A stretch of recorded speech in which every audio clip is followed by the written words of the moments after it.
Joining me now is Dr. Anahita Dua, a vascular surgeon and founder of the Healthcare for Action PAC. Thank you so much for being here. And as somebody who gets a lot of mosquito bites, this worries me. I don't like this. Help us better understand what this virus is.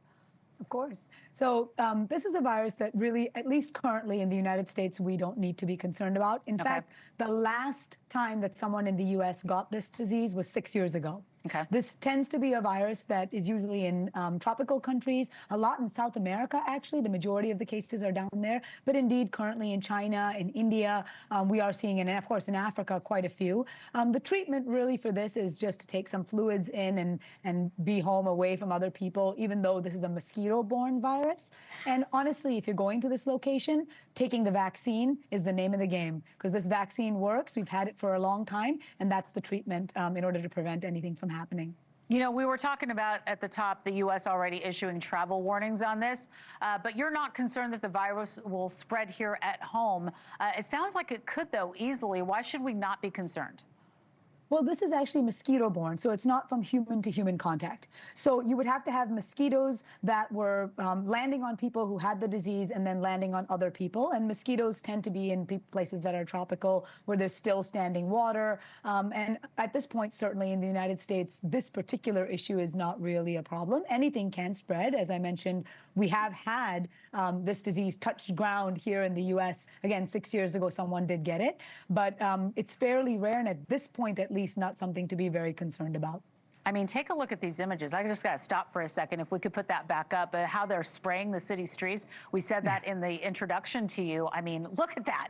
I mean, that's happening in some areas where this airborne illness is going, or where the mosquito-borne illness is going. So you get a sense of how serious they are taking it. And here in the United States, there is an outbreak of Legionnaire's disease. That's something that we're following as well, killing at least 3 people, sickening at least 60. So how does this disease come about? Because I remember we had a case of this in Upper Manhattan years ago outside of a hospital.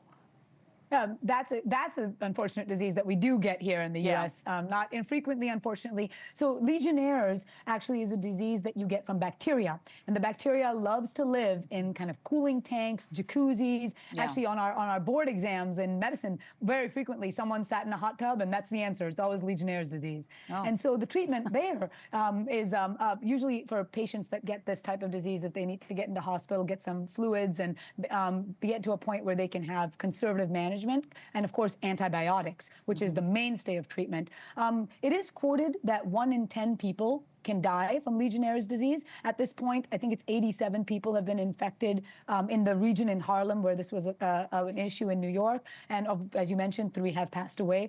It usually is a disease that is self-limiting, especially if you get the antibiotics. But people who are older, who can get a bad pneumonia, they're the ones that are at risk, because ultimately that's what they die of. They die of the pneumonia that is formed because of this bacteria.